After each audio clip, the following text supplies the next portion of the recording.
todos los miércoles a partir de las 2 de la tarde, Pasen y Lean. Un programa dedicado a los libros, entrevistas, recomendaciones literarias, noticias, certámenes, agenda cultural. Pasen y Lean, presentado por la escritora y periodista Nerea Riesco. Pasen y lean, porque un libro es un amigo que nunca decepciona.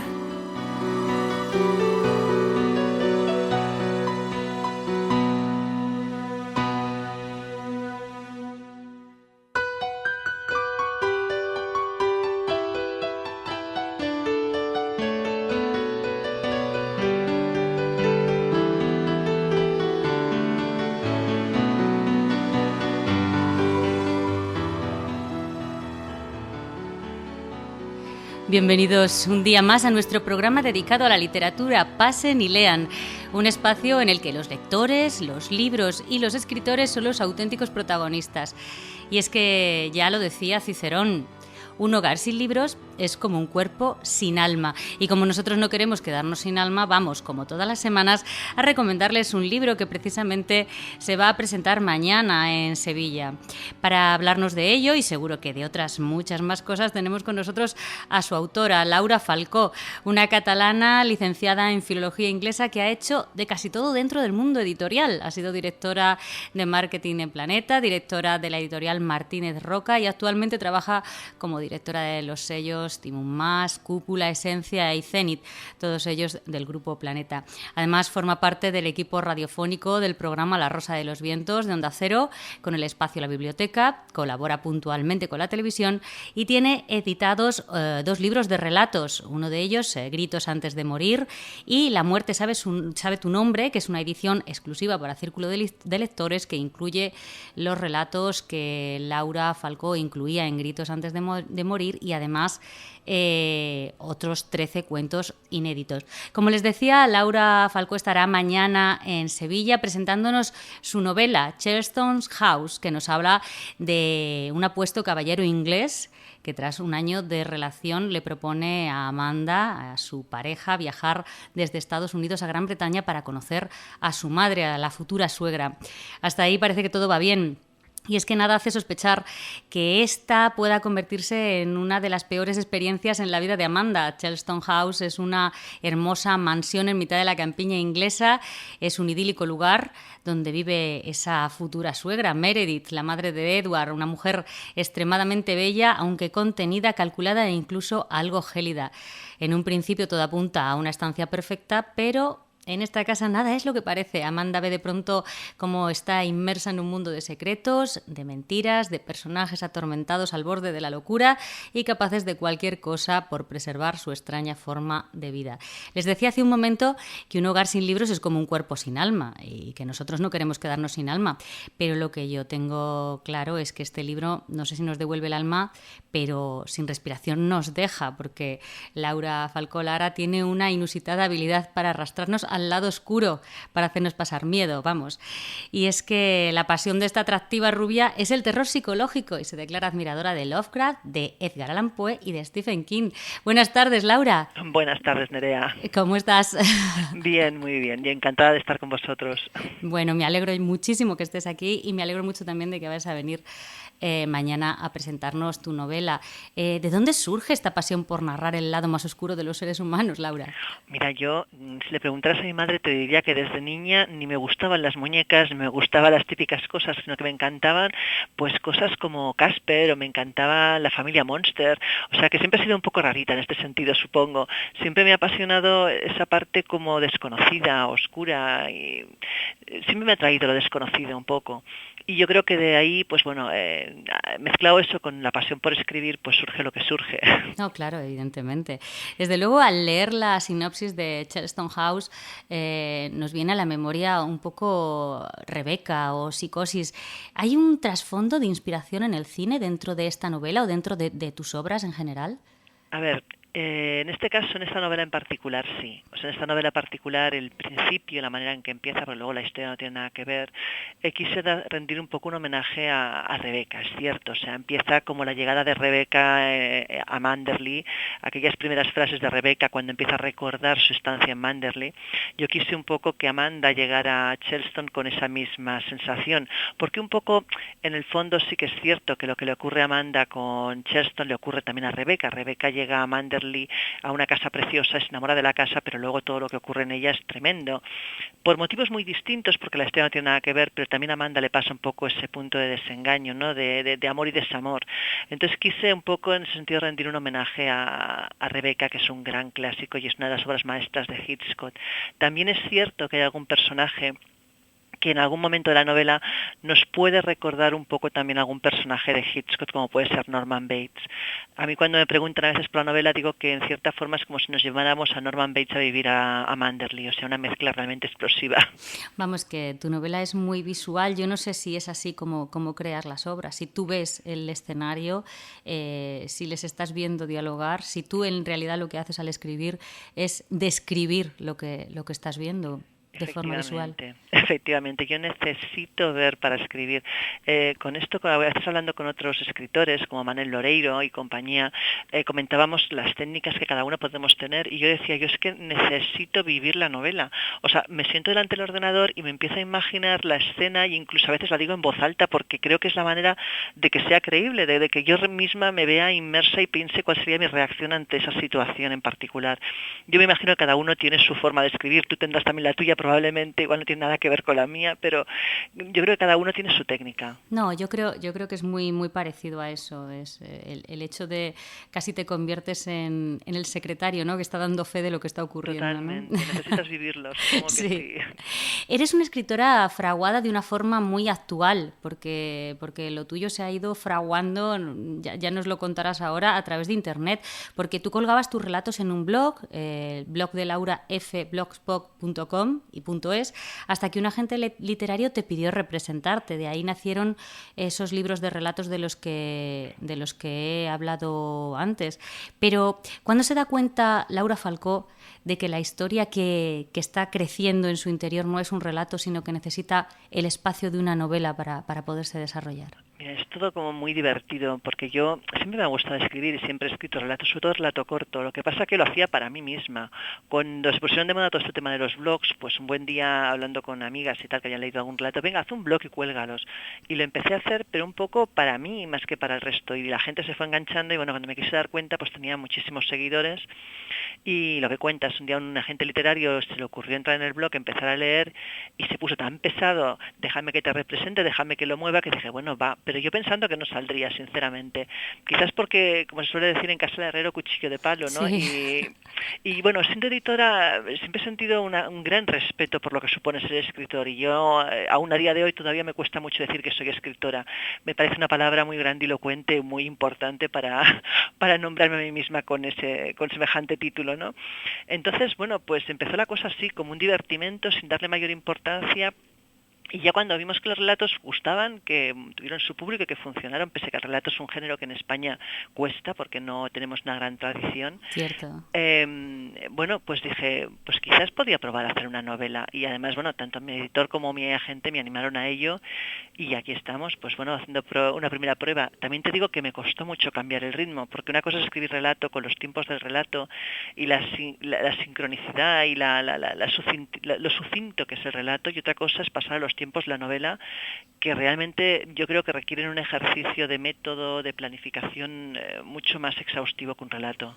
No, y además incluso también no solamente se requiere talento y tener una historia, sino también el tiempo, ¿no? Claro, porque no, eso es lo que más me costó. Sí. O sea, yo creo que cuando vienes del relato, que es como todo muy constreñido, muy rápido, de repente pensar que la historia no puedes bebértela en 4 páginas, sino Claro. que tienes que darle su tiempo a cada escena, la descripción, la situación. Al principio fue un sufrimiento. Luego ya le he cogido el gusto, ya estoy escribiendo la siguiente. Pero la primera vez que me puse delante el papel en blanco dije, bueno, esto no es un relato, esto es una novela, glups. Sí. Hay que perder el miedo escénico. Totalmente.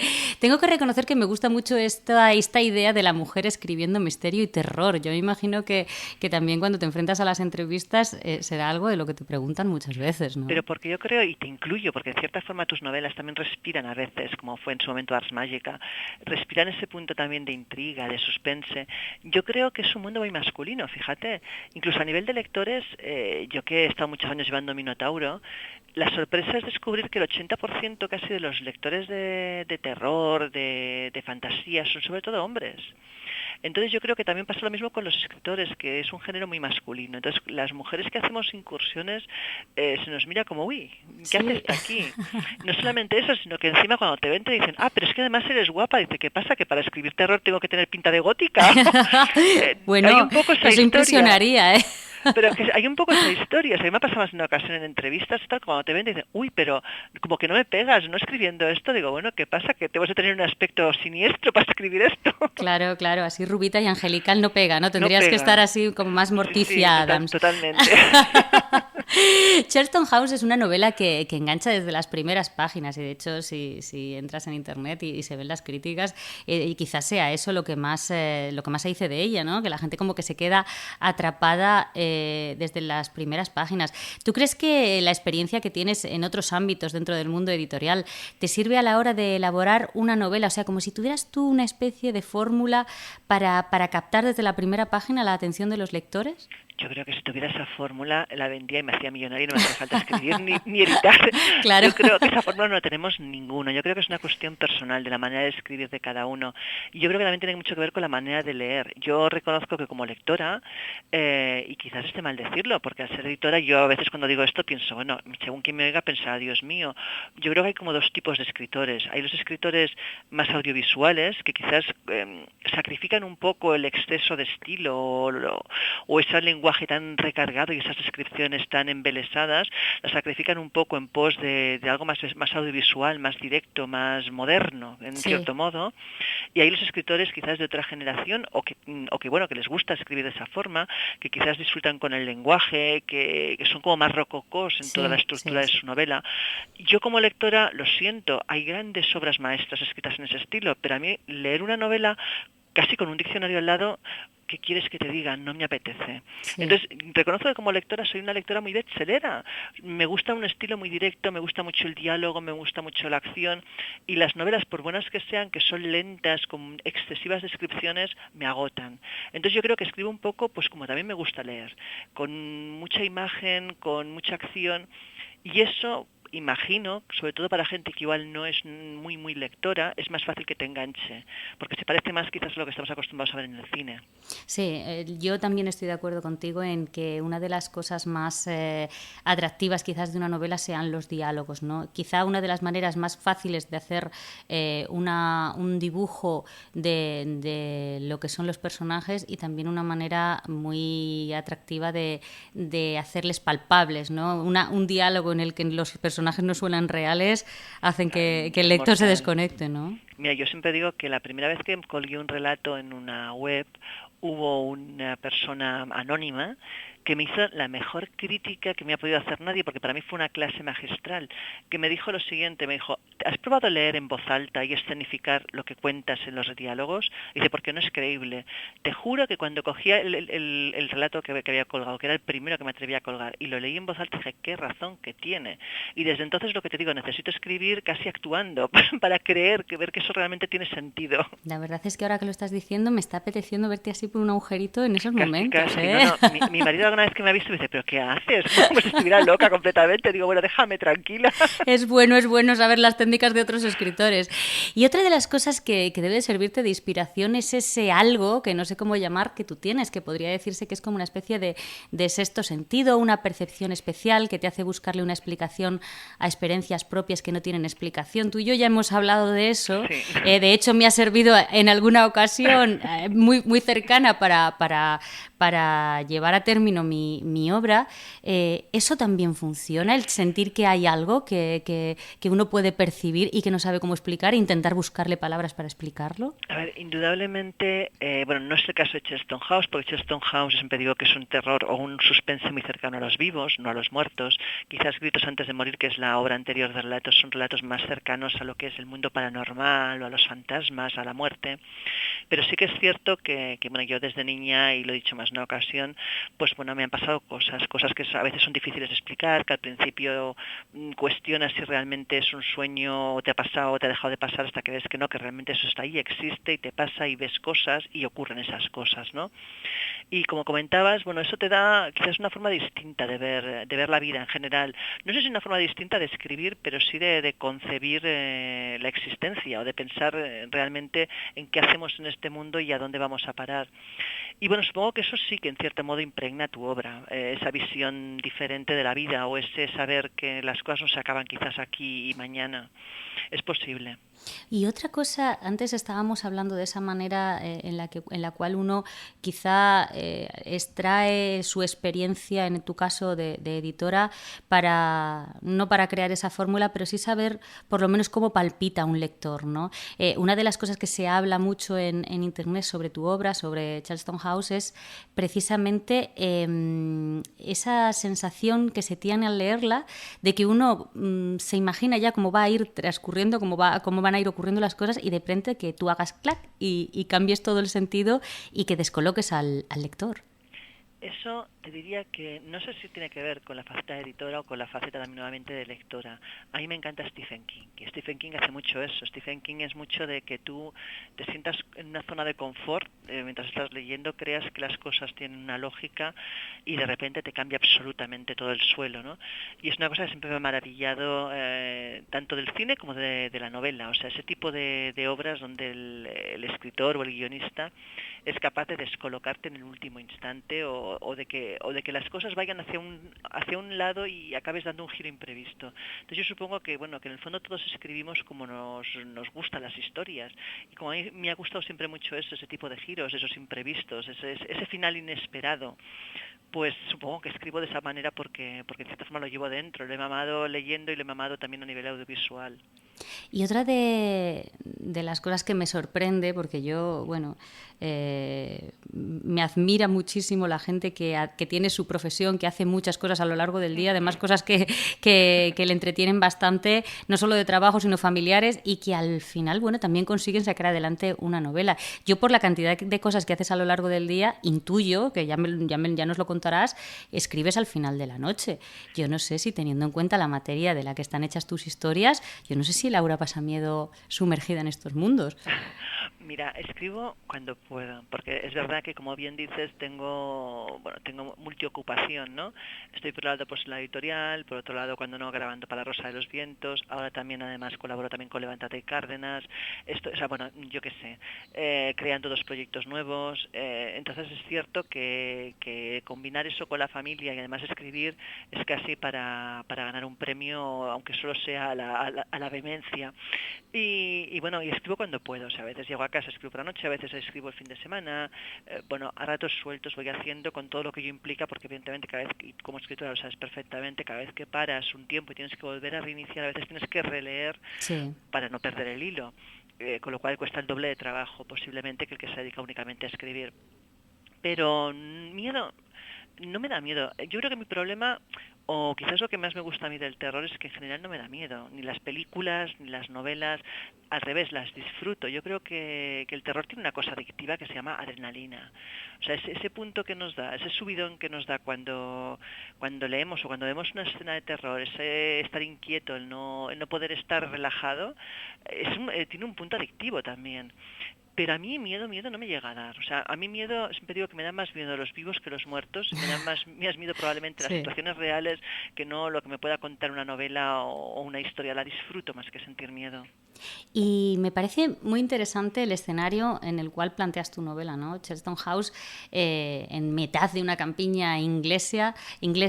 Y yo me preguntaba, ¿no? Ayer, mientras preparaba esta entrevista, ¿da más miedo la campiña inglesa, por ejemplo, que estar en medio de un cortijo andaluz? ¿O para ponerle a uno la carne de gallina no hace falta telón de fondo específico?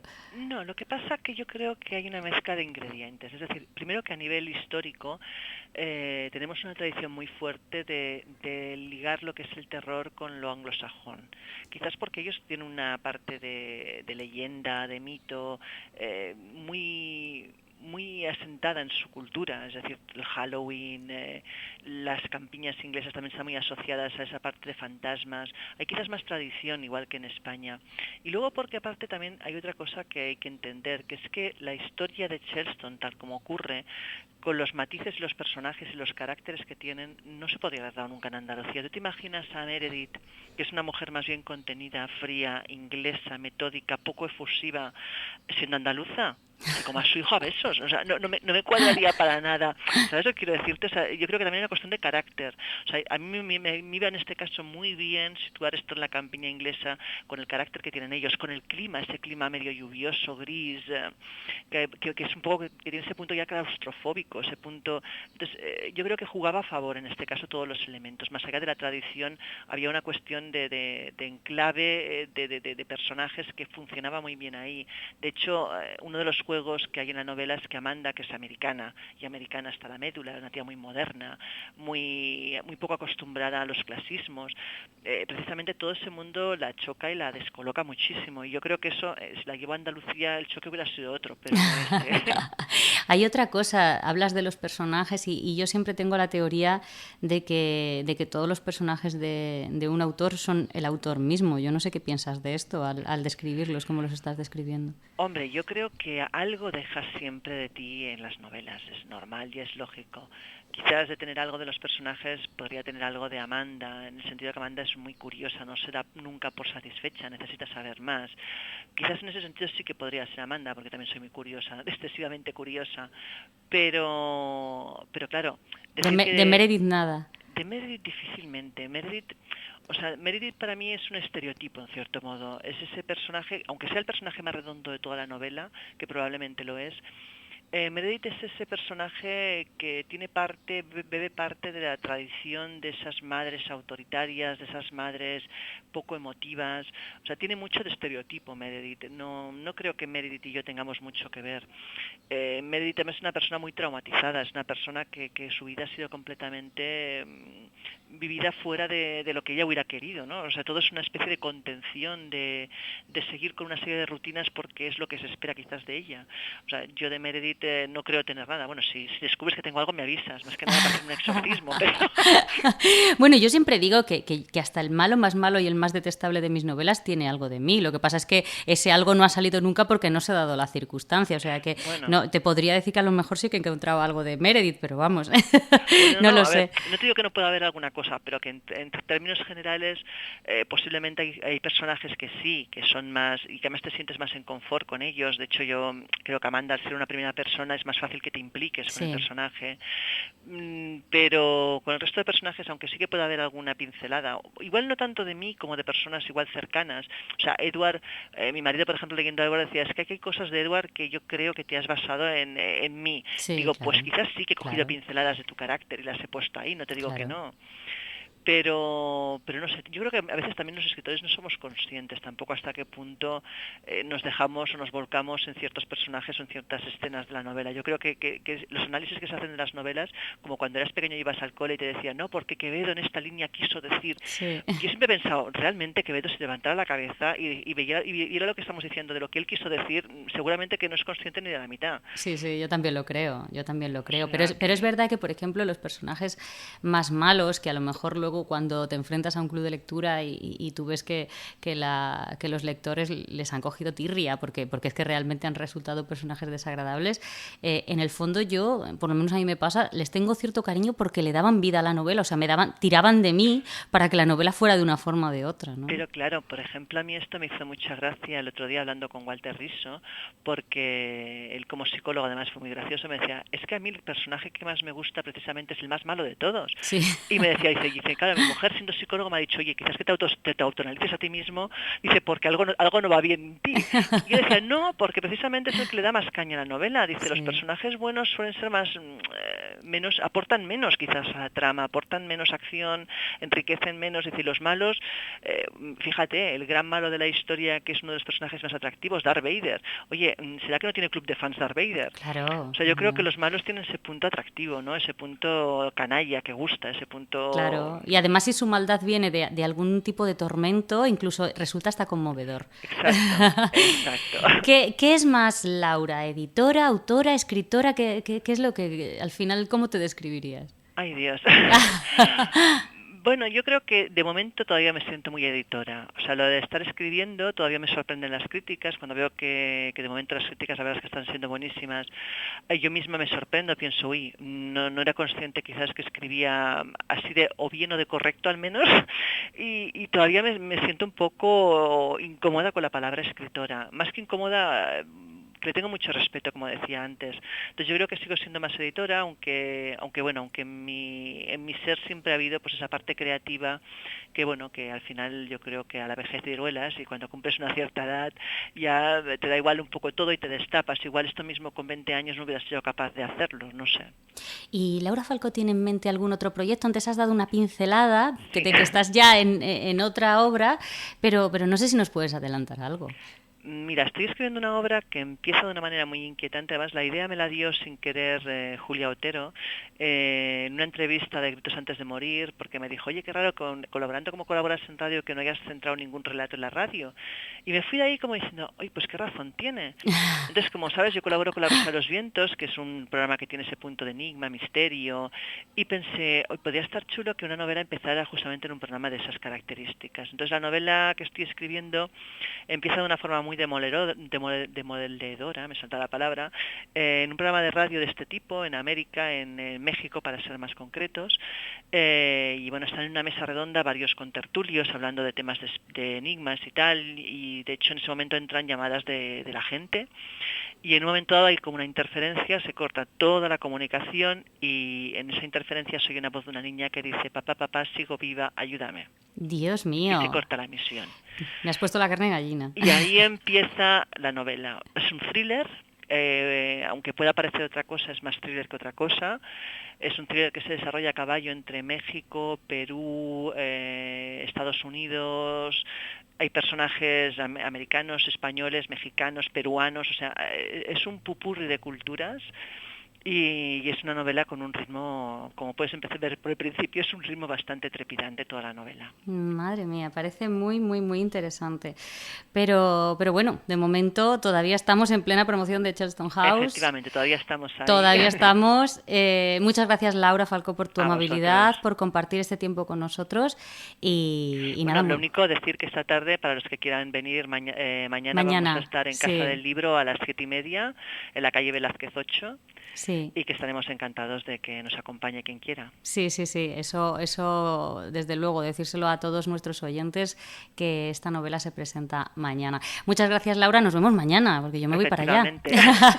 Un abrazo muy grande. Un beso, Chao. Laura, hasta luego. Bueno, pues como bien les estaba comentando nuestra invitada de hoy, les recuerdo que la presentación de Chelmsford House será mañana jueves, día 10, en la Casa del Libro, en la calle Velázquez número 8, y que será a partir de las 19:30, a las 7:30. El presentador, José Manuel García Bautista. Y bueno, pues como siempre les digo, nuestro programa, un programa dedicado al mundo de los libros, un programa dedicado al mundo de la literatura, en el cual nuestra intención siempre es que cojan un libro y que disfruten con él y presentarles las nuevas novedades literarias que se pueden encontrar en el mercado, así como bueno, pues invitarles a actividades como la que les estábamos proponiendo mañana a las 7:30 en la Casa del Libro de Sevilla. Hasta aquí nuestro programa de hoy. Me despido con un proverbio árabe a mí me parece precioso. Dice que un libro es como un jardín que se lleva en el bolsillo. Así que ya lo saben, llenen sin miedo sus bolsillos de flores, que ya estamos en plena primavera. Y nada, el próximo miércoles les espero aquí, en Pasen y Lean.